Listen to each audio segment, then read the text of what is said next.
नमस्कार मित्रों, सभी राष्ट्रवादी ताकतों को जो भारत का हित चाहते हैं और स्वयं से ऊपर और राजनीति से ऊपर देश को रखते हैं, उनको पश्चिम बंगाल की विजय, भारतीय जनता पार्टी के समर्थकों, कार्यकर्ताओं, मतदाताओं को बहुत बहुत धन्यवाद कि उन्होंने पश्चिम बंगाल में ये विजय दिलाई। पश्चिम बंगाल के साथ साथ आसाम में हम तीसरी बार लगातार हम पुडुचेरी में सरकार बना रहे हैं। केरल में भी हमारे 3 नेता, बड़े नेता चुनाव जीते हैं।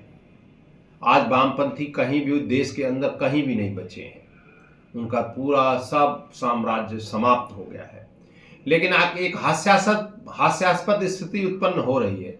देश में पहली बार किसी मुख्यमंत्री ने जनादेश को ठुकरा दिया है। सीधे लोग आरोप प्रत्यारोप तो करते रहे हैं, लेकिन किसी मुख्यमंत्री ने इस प्रकार की जिद नहीं की कि मैं मुख्यमंत्री की कुर्सी नहीं छोड़ूंगी।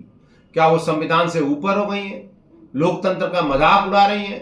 अभी पूरे इंडी गठबंधन के नेता श्रीमान राहुल गांधी जी और उन्हीं को पद चिन्हों पर चलकर दीदी ने अभी पदयात्रा निकाली थी कलकत्ता के अंदर। उस पदयात्रा में वो एक संविधान की किताब लेकर के चल रही थी। उन्होंने लोकतंत्र बचाने की मुहिम छेड़ी थी। ऐसा कहा था कि मैं लोकतंत्र बचाने के लिए, संविधान बचाने के लिए पदयात्रा कर रही हूं। इंडी गठबंधन के नेता तमाम प्रकार की फर्जी संविधान की पुस्तकें लेकर के घूमा करते हैं और जब दिखाते हैं और जब पत्रकार उसको खोल करके देखते हैं तो उसमें पैड होता है, सादे पन्ने होते हैं। इन लोगों ने कभी संविधान की रक्षा नहीं की है, संविधान को हमेशा ठुकराने का काम किया है। लेकिन ये तो अभूतपूर्व स्थिति उत्पन्न कर रही है, भारत के लोकतंत्र के लिए एक समस्या बन रही है और एक गलत संदेश दे रही हैं। दीदी 15 साल मुख्यमंत्री रही हैं, हम उनका सम्मान करते हैं। लोकतंत्र में एक बड़ी नेता है, वो लोकतंत्र से जीत करके आई और जब जनता ने उनको वोट दिया तो मुख्यमंत्री रही 3 बार, केंद्र में मंत्री रही, राजग गठबंधन का हिस्सा रही।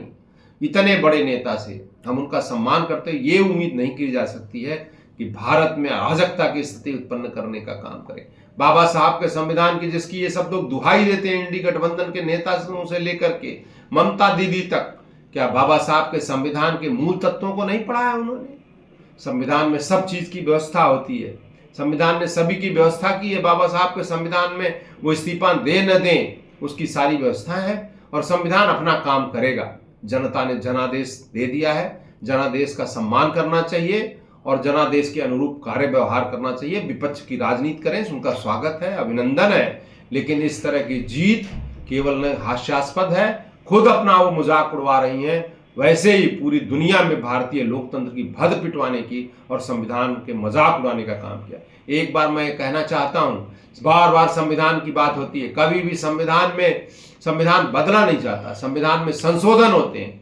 दुर्भाग्य से जब संसद ठप थी, इंदिरा गांधी जी की इमरजेंसी चल रही थी, तो भारत में संविधान की मूल प्रस्तावना को ही बदलने का काम किया। मैं उसके विस्तार में नहीं जाना चाहता हूं, लेकिन इन लोगों ने मूल प्रस्तावना ही बदल दी और कहा, जोड़ दिया इन्होंने कि धर्मनिरपेक्ष, समाजवादी। ये तत्व किसने जोड़े? ये शब्द किसने जोड़े?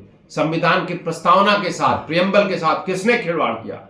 ये कांग्रेस का इतिहास रहा है और इंडी गठबंधन के नेता भी दुर्भाग्य से, जिन्होंने उस समय इमरजेंसी के खिलाफ लड़ाई लड़ी थी, वो भी उनका साथ दे रहे हैं। ममता दीदी तो खैर कांग्रेस से आई हैं और कांग्रेस का उनका मूल चरित्र रही है। मैं एक बार आपके माध्यम से अपील करना चाहता हूं कि ममता दीदी को लोकतंत्र का सम्मान करते हुए, जनादेश का सम्मान करते हुए, जनता के सामने सर झुकाते हुए विपक्ष की भूमिका स्वाभाविक रूप से स्वीकार करनी चाहिए। नहीं स्वीकार करेंगी तो संविधान अपना काम करेगा। धन्यवाद मित्रों।